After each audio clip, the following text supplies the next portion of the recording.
మా latest videos కోసం మా ఈ తెలుగు న్యూస్ ఛానల్ సబ్స్క్రైబ్ చేసి గంట సింబల్ యాక్టివేట్ చేసుకోండి. మార్చ్ 27న శ్రీరామనవమి రాబోతుంది. శ్రీరామనవమి అంటే కేవలం ఆ రామయ్య పుట్టినరోజు మాత్రమే కాదు, అది లోకానికే ఒక పండుగ, ఒక వెలుగు, ఒక కొత్త ఆశ. వసంత నవరాత్రుల ముగింపులో వచ్చే ఈ పవిత్ర దినాన మనం చేసే ప్రతి చిన్న పని కూడా ఎంతో విశిష్టమైన ఫలితాన్ని ఇస్తుంది. సాధారణంగా మనం గుడికి వెళ్తాము, పానకం వడపప్పు సేవించి రామయ్య ఆశీస్సులు తీసుకుంటాము. కానీ ఈ శ్రీరామనవమి రోజున మీ ఇంట్లో మీ గుమ్మానికి ఒక రహస్యమైన మూటను గనక కడితే అది మీ జీవితాన్ని మార్చేస్తుంది, కోరినంత ధనాన్ని తెచ్చిపెడుతుంది. ఈ పవిత్రమైన రోజున మీ ఇంటి గుమ్మానికి ఈ మూట కడితే చాలు, మీరు కూర్చుని తిన్న తరగని ఆస్తి మీకు లభిస్తుంది. ధనానికి లోటన్నది ఉండదు, అప్పులు దరిచేరువు. లక్ష్మీదేవి అనుగ్రహం మీ ఇంటిపై నిరంతరం ఉంటుంది. మీ ధన సంపాదన అంచెలంచెలుగా పెరుగుతుంది, ఇక మీకు తిరుగు ఉండదు. మరి ఇంతకీ శ్రీరామనవమి రోజున గుమ్మానికి ఏ మూటను కట్టాలి, ఆ మూటలో ఏమేమి వస్తువులు ఉంచాలి, ఆ ప్రక్రియను ఎలా నిర్వహించాలి అనే ప్రతి విషయాన్ని ఈ వీడియోలో చాలా వివరంగా తెలుసుకుందాం. ఫ్రెండ్స్, ఈ వీడియోను ఎక్కడ స్కిప్ చేయకుండా చివరి వరకు చూడండి, ఎందుకంటే మధ్యలో వదిలేస్తే ఆ వస్తువుల ప్రాముఖ్యత మీకు అర్థం కాదు. వీడియో చూశాక మర్చిపోకుండా కమెంట్ సెక్షన్లో జై శ్రీరామ్ అని టైప్ చేయండి. శ్రీరామనవమి ఎంతో పవిత్రమైన రోజు. ఈరోజే రాముడు జన్మించాడని పురాణాలు చెప్తూ ఉన్నాయి. అయోధ్యకు రాజైన దశరథుడికి 3 భార్యలు, కౌసల్య, సుమిత్ర, కైకేయి. ఆయనకు ఉన్న బాధంతా సంతానం గురించే. సంతానం లేకపోతే రాజ్యానికి వారసులు ఉండరని బాధపడేవాడు. అప్పుడు వశిష్ఠ మహాముని రాజుకు పుత్ర కామేష్టి యాగం చేయమని సలహా ఇచ్చాడు.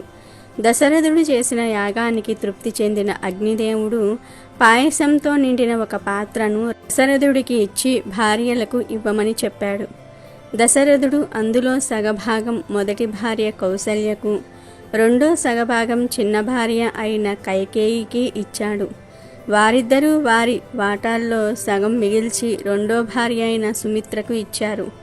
కొద్ది కాలానికే వారు 3 కూడా గర్భం దాల్చారు. చైత్రమాసం 9వ రోజైన నవమి నాడు కౌసల్య రామునికి జన్మనిచ్చింది. అలాగే కైకేయి భరతుడికి, సుమిత్ర లక్ష్మణ శత్రుఘ్నులకు జన్మనిచ్చారు. అలా రాముడు, లక్ష్మణుడు, భరత శత్రుఘ్నులు జన్మించిన రోజే చైత్రశుద్ధ నవమి. రాముడు చైత్రశుద్ధ నవమి నాడు పునర్వసు నక్షత్రంలో కర్కాటక లగ్నంలో జన్మించాడు. 5 గ్రహాలు ఉచ్చస్థానంలో ఉండగా జగన్నాథుడైన సర్వలోక వంద్యుడైన రాముడు కౌసల్యకు పుత్రుడిగా అవతరించాడు. సర్వదేవతలకు మాతృమూర్తి అతిథిదేవి, దేవతా శక్తులకు మూలం. ఆ దేవి ఆదిదేవతగా గల నక్షత్రం పునర్వసు నక్షత్రము. అందుకే నారాయణుడు దేవతలకు రక్షకుడిగా అతిథి నక్షత్రంలో జన్మించాడంటారు. పునర్వసులో జన్మించటంలో ఇంతటి అంతర్యం ఉంది. శ్రీరామ నవమి అనేది ఉగాది తర్వాత వచ్చే అతిపెద్ద పండుగ. అంటే సంవత్సరం ప్రారంభంలో వచ్చే మొదటి పండుగ ఇది. ప్రతి సంవత్సరం చైత్రశుద్ధ నవమి రోజున శ్రీరామ నవమి పండుగను జరుపుకుంటారు. ఈరోజే రాముడు పుట్టాడని, రామ పట్టాభిషేకం జరిగిందని, సీతారాముల కళ్యాణం జరిగిందని పురాణాలు చెప్తూ ఉన్నాయి. ఈరోజు చామంతి పూలతో సీతారాములను పూజిస్తే విశేషమైన పుణ్యఫలం దక్కుతుంది. అన్నిటికన్నా ముఖ్యంగా ఈ శ్రీరామ నవమి పండుగ పర్వదినాన ప్రతి ఒక్కరూ పిండి దీపాలు వెలిగించండి. ఈ పండుగ రోజున పిండి దీపాలు వెలిగిస్తే కోరుకున్న కోరికలన్నీ కూడా వెంటనే నెరవేరుతాయి. 10 తరాలు ఐశ్వర్యం మీ కుటుంబానికి లభిస్తుంది. కాబట్టి శ్రీరామ నవమి రోజున ఇంట్లో పూజ చేసేటప్పుడు బియ్యపు పిండితో 2 లేదా 7 పిండి ప్రమిదలను తయారు చేసి అందులో ఆవు నెయ్యిని పోసి ఇంట్లో పూజ చేసుకోవాలి. పిండి దీపాలకు కూడా చాలా శక్తి ఉంటుంది. అందులోనూ శ్రీరామ నవమి రోజున పిండి దీపాలు వెలిగిస్తే ఊహించలేనంత అదృష్టం కలుగుతుంది. మీ మనసులోని కోరికలన్నీ కూడా నెరవేరిపోతాయి. శ్రీరాముల వారికి అత్యంత ఇష్టమైన వాటితో తులసి దళాలు ఒకటి. కాబట్టి ఈరోజు ఇంట్లో పూజ చేసేటప్పుడు మీ పూజా గదిలో కొన్ని తులసి దళాలను పెట్టుకోండి. తులసి దళాలతో శ్రీరాముణ్ణి పూజిస్తే మీ ఇంటికి అఖండ కుబేర రాజయోగం కలుగుతుంది. ఏలినాటి శని దోషాలన్నీ కూడా తొలగిపోతాయి. విపరీతమైనటువంటి డబ్బు కలిసి వస్తుంది. ఈ సంవత్సరమంతా భోగభాగ్యాలను అనుభవిస్తారు. కాబట్టి ఇంతటి గొప్ప అవకాశాన్ని మాత్రం అస్సలు వదులుకోవద్దు. శ్రీరామనవమి రోజున ఇంట్లో పూజ చేసే ముందు కొన్ని అక్షింతలను తయారు చేసుకొని పూజ గదిలో పెట్టుకోండి. ఇంట్లో పూజ పూర్తయిపోయిన తర్వాత ఆ అక్షింతలను తలపైన వేసుకోండి. ఈ అక్షింతలకు ఎంతో దైవశక్తి ఉంటుంది కాబట్టి మీ కుటుంబం అంతా కూడా అక్షింతలను వేసుకుని రాముల వారికి నమస్కారం చేసుకుంటే ఈ సంవత్సరం అంతా కూడా మీకు బాగా కలిసి వస్తుంది. తమలపాకులు ధనాన్ని ఆకర్షిస్తాయి కాబట్టి ఈ శ్రీరామనవమి పండుగ నాడు 5 తమలపాకులను తీసుకొని వాటిపైన గంధంతో శ్రీరామ అని రాసి మీ పూజా మందిరంలో పెట్టుకోండి. మీ ఇంటికి ఉన్న దరిద్రం మొత్తం తొలగిపోతుంది. మీ ఇంట్లోకి ధనలక్ష్మీదేవి అడుగు పెడుతుంది. ఈ సంవత్సరం అంతా ధనధాన్యాలకు లోటు లేకుండా రెట్టింపు ఐశ్వర్యాన్ని పొందవచ్చు. ఇక పూజ గదిలో నైవేద్యంగా వడపప్పు అలాగే బెల్లం పానకాన్ని నివేదించాలి. అయితే నైవేద్యానికి పానకాన్ని తయారు చేసేటప్పుడు అందులో కొన్ని తులసి దళాలను వేయండి. ఇలా చేసిన ఈ పానకాన్ని ప్రసాదంగా స్వీకరిస్తే సంవత్సరమంతా ఎలాంటి అనారోగ్య సమస్యలు రాకుండా ఆయురారోగ్యాలతో అష్టైశ్వర్యాలతో జీవిస్తారు. ఈ శ్రీరామనవమి రోజు అయోధ్యలోని బాలరాముడి విగ్రహానికి సూర్యాభిషేకం చేస్తారు. ఈ రోజు అయోధ్య ఆలయంలోని గర్భగుడిలో ఉండే బాలరాముడి నుదిటిన సూర్యకిరణాలు ప్రసరిస్తాయి. శ్రీరామనవమి రోజు మధ్యాహ్నం 12 గంటలకు అభిజిత్ లగ్నానికి ముందు బాలరాముడి నుదుటిన సూర్యకిరణాలు ప్రసరిస్తాయి. మొత్తం 6 నిమిషాల పాటు కిరణాలు ప్రసరిస్తాయి. ఇక ప్రతి సంవత్సరం శ్రీరామనవమి రోజు అయోధ్యలో ఈ అద్భుతం జరుగుతుంది. రామ అంటే కేవలం 2 అక్షరాలు కాదు, అదో మహాశక్తి మంత్రం. ధర్మానికి ప్రతిరూపమైన శ్రీరాముణ్ణి కీర్తిస్తూ భక్తజనం పండుగ జరుపుకుంటున్న శుభ తరుణమే శ్రీరామనవమి. శ్రీ మహావిష్ణువు త్రేతాయుగంలో ధర్మ సంస్థాపన కోసం శ్రీరాముడిగా అవతరించిన దినమే చైత్ర శుక్లపక్ష నవమి శ్రీరామనవమి. ఈరోజు ప్రధానంగా 3 ఘట్టాలు నిర్వహిస్తారు. శ్రీరామ జననము, సీతారాముల కళ్యాణము, శ్రీరామ పట్టాభిషేకము. మన సనాతన ధర్మము, పురాణాలు, జ్యోతిష శాస్త్రం ప్రకారం మహావిష్ణువు ప్రతి అవతారానికి ఒక్కో గ్రహం ప్రామాణికంగా ఉంటుంది. ఉదాహరణకు నరసింహ అవతారం కుజగ్రహాన్ని సూచిస్తుంది. కృష్ణావతారం చంద్రగ్రహాన్ని సూచిస్తుంది. వామన అవతారం గురుగ్రహం, అలాగే శ్రీరామ అవతారం నవగ్రహాలకు అధిపతి అయిన సూర్య భగవానుని సూచిస్తుంది. రామాయణం జ్యోతిష శాస్త్రం ప్రకారం శ్రీరాముడు త్రేతాయుగంలో గురువారం రోజున చైత్ర శుక్ల నవమి నందు కర్కాటక లగ్నంలో జన్మించాడు. శ్రీరాముని అవతారంలో రాముడు సూర్యవంశంలో జన్మించటము, ఆయన జాతకంలో సూర్యుడు మేషంలో ఉచ్చక్షేత్రంలో ఉండటం, ఇవన్నీ ధర్మస్థాపన కోసం రామావతారం ప్రాధాన్యతను తెలుపుతున్నాయి. శ్రీరామనవమి రోజు ఏ వ్రతం చేసినా ఫలించదని, కేవలం శ్రీరామ వ్రతం మాత్రమే ఫలిస్తుందని, ఈ వ్రతానికి మించినది లేదని పెద్దల వాక్కు. ఇక మనం విషయంలోకి వస్తే ముందుగా మన ఇంటి గుమ్మం గురించి మాట్లాడుకోవాలి. హిందూ ధర్మశాస్త్రాల ప్రకారం మన ఇంటి ప్రధాన ద్వారం లేదా గుమ్మం అనేది కేవలం రాకపోకలకు ఉపయోగించే దారి మాత్రమే కాదు, అది సాక్షాత్తు మహాలక్ష్మి స్వరూపం. అందుకే మన పెద్దలు గుమ్మానికి అంత ప్రాముఖ్యత ఇస్తారు. ఉదయాన్నే నిద్ర లేవగానే గుమ్మాన్ని ఊడ్చి నీళ్లతో కడిగి ముగ్గు పెట్టి పసుపు కుంకుమలతో అలంకరించడం వెనుక పెద్ద అంతరార్థం ఉంది. లక్ష్మీదేవి మన ఇంటికి వచ్చే మార్గం ఆ గుమ్మమే. ఆ గుమ్మం ఎంత శుభ్రంగా, ఎంత పవిత్రంగా ఉంటే అంతగా లక్ష్మీ కటాక్షం మనకు లభిస్తుంది. మన పురాణాల ప్రకారం గుమ్మం దగ్గర క్షేత్రపాలకుడు ఉంటారు. అలాగే అది గృహలక్ష్మికి నిలయం. ఏదైనా నెగటివ్ ఎనర్జీ లేదా దుష్టశక్తులు ఇంట్లోకి ప్రవేశించాలన్నా లేదా అదృష్టం లోపలికి రావాలన్నా ఆ ద్వారం నుండే రావాలి. అందుకే గుమ్మానికి చేసే ఏ చిన్న పరిహారమైనా అత్యంత వేగంగా ఫలితాన్నిస్తుంది. మనం చేసే ఈ మూట కట్టే ప్రక్రియ కూడా ఆ గుమ్మం వద్దే చేస్తాం కాబట్టి ఆ గుమ్మం యొక్క పవిత్రతను మనం కాపాడుకోవాలి. గుమ్మం దగ్గర ఎప్పుడూ చీకటి ఉండకూడదు, మురికి ఉండకూడదు. ముఖ్యంగా శ్రీరామనవమి వంటి పర్వదినాల్లో గుమ్మానికి మామిడి ఆకుల తోరణాలు కట్టడం, పసుపు పూయడం వల్ల ఇంటికి రక్షణ కవచం ఏర్పడుతుంది. ఈ గుమ్మం అనేది బయటి ప్రపంచానికి, మన వ్యక్తిగత జీవితానికి మధ్య ఉన్న ఒక సరిహద్దు రేఖ. ఈ రేఖ వద్ద మనం ఏ శక్తిని ప్రతిష్ఠిస్తే అదే శక్తి మన ఇంట్లోకి ప్రవేశిస్తుంది. ధనలాభం కావాలన్నా, సుఖ సంతోషాలు కావాలన్నా మనం ఈ ద్వారాన్ని ఆశ్రయించాలి. మహాలక్ష్మీదేవి మన ఇంటి గడప మీద కూర్చుంటుందని పెద్దలు చెబుతుంటారు. అందుకే గడపను తొక్కకూడదని, గడప మీద కూర్చోకూడదని అంటారు. అటువంటి మహిమాన్వితమైన గడపకు లేదా గుమ్మానికి మనం ఈ శ్రీరామనవమి రోజున ఒక శక్తివంతమైన మూటను కట్టబోతున్నాము. ఇక అసలు పరిహారంలోకి వెళ్దాం. శ్రీరామనవమి రోజున ఉదయాన్నే తలస్నానం చేసి ఇంటిని, పూజా గదిని శుభ్రం చేసుకున్న తర్వాత పగటిపూప ఈ పనిని ప్రారంభించాలి. సాయంత్రం 6 లోపు చేసేయాలి. దీనికోసం మీకు కొన్ని ముఖ్యమైన వస్తువులు కావాలి. మొదటిగా ఒక కొత్త పసుపు రంగు వస్త్రాన్ని తీసుకోండి.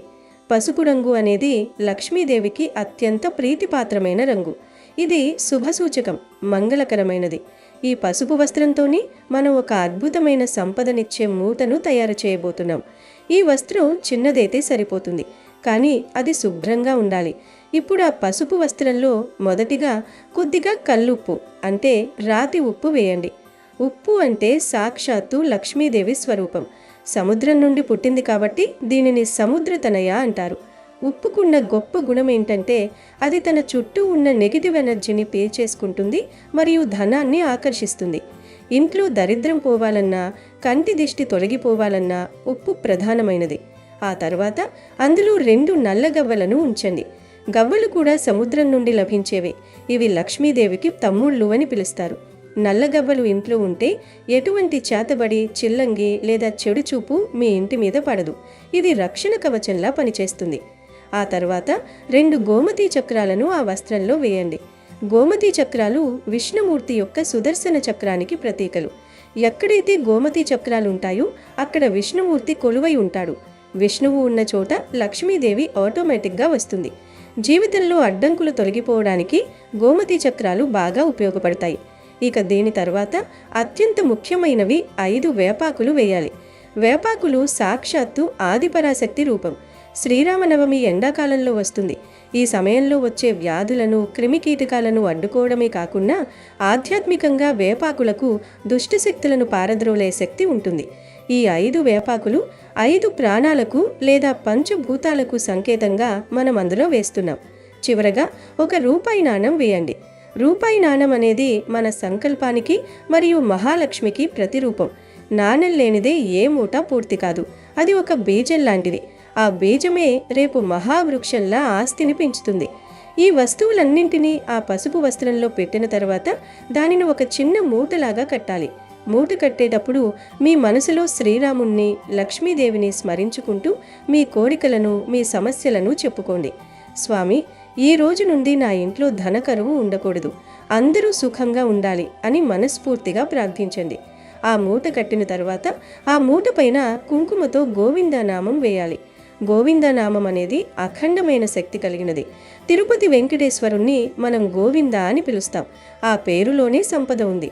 ఈ విధంగా సిద్ధం చేసుకున్న మూటను మీ ఇంటి ప్రధాన ద్వారం అంటే గుమ్మానికి పైభాగంలో బయటి వైపు కట్టాలి. ఎందుకంటే బయట నుండి వచ్చే నెగిటివ్ ఎనర్జీని ఇది అక్కడే ఆపేస్తుంది.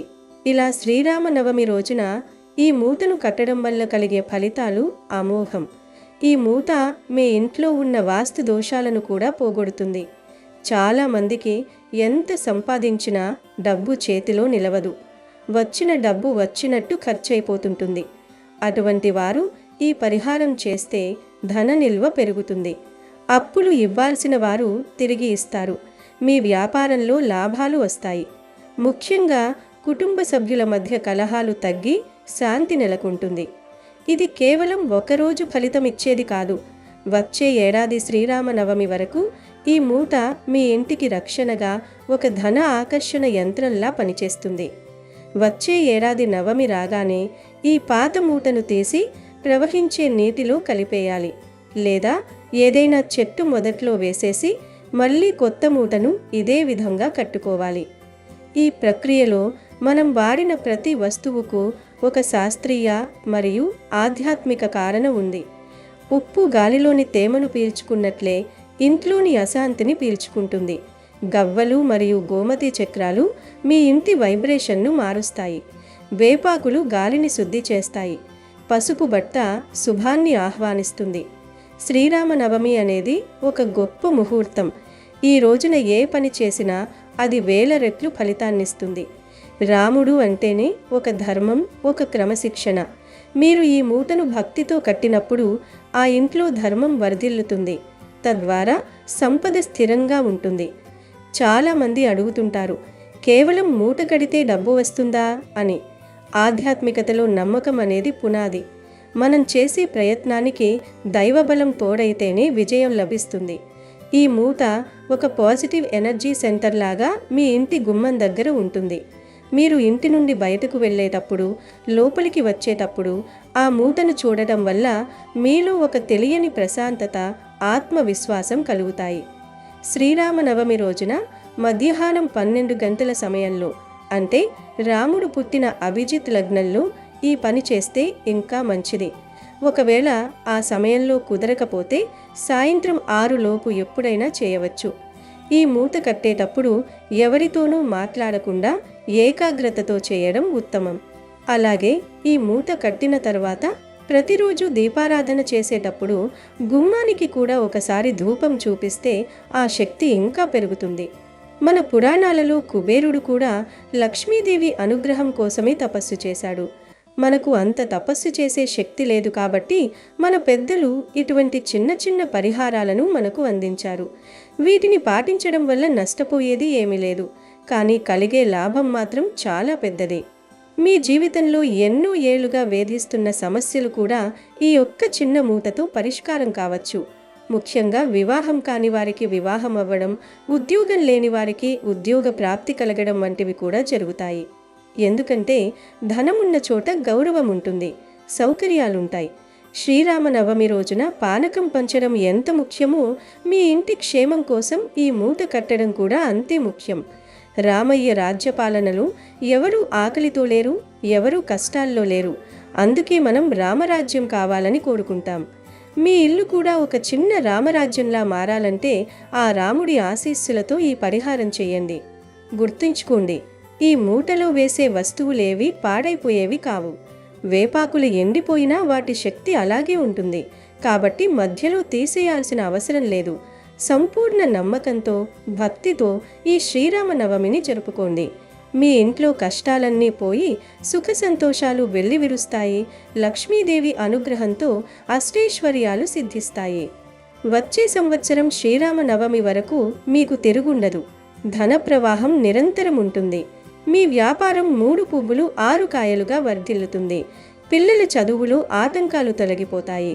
ఇంట్లో ఎప్పుడూ గొడవలు పడే దంపతులు కూడా శాంతంగా ఉంటారు. ఇదంతా ఆ రాముడి మహిమ మరియు మీరు కట్టిన ఆ పవిత్రమైన మూట యొక్క ప్రభావం. ప్రతి ఒక్కరూ ఈ సులభమైన ఖర్చులేని పరిహారాన్ని పాటించి ఆ దైవ కృపకు పాత్రలవ్వండి. మీరు ఈ మూటను కట్టేటప్పుడు ఎరుపు రంగు దారాన్ని ఉపయోగించి మూట కట్టవచ్చు, లేదా అదే పసుపు వస్త్రం అంచులతో ముడివేయవచ్చు. అది మీ ఇష్టం, కానీ మూట గట్టిగా ఉండేలా చూసుకోండి. గాలికి పడిపోకుండా జాగ్రత్త వహించండి. ఆ మూటను కట్టేటప్పుడు శ్రీరామ రామ రామేతి రమే రామే మనోరమే సహస్రనామ తత్తుల్యం రామనామ వరాననే అనే శ్లోకాన్ని పఠిస్తే ఇంకా విశేషమైన ఫలితం ఉంటుంది. ఇది శివుడు పార్వతీదేవికి చెప్పిన రామనామ మహిమ. దీనివల్ల 1000 సార్లు విష్ణు సహస్రనామ పారాయణం చేసిన ఫలితం వస్తుంది. కాబట్టి ఆ శ్లోకాన్ని మనసులో అనుకుంటూ గుమ్మానికి మూట కట్టండి. మీ కష్టాలన్నీ తీరిపోయి ఆస్తిపాస్తులతో తులతూగుతారు. అమెజాన్లో బెస్ట్ డిస్కౌంట్స్ కోసం వీడియో డిస్క్రిప్షన్లో లింకు ఉంది, చూడండి. అలాగే మా టెలిగ్రామ్ ఛానల్ సబ్స్క్రైబ్ చేసుకోండి.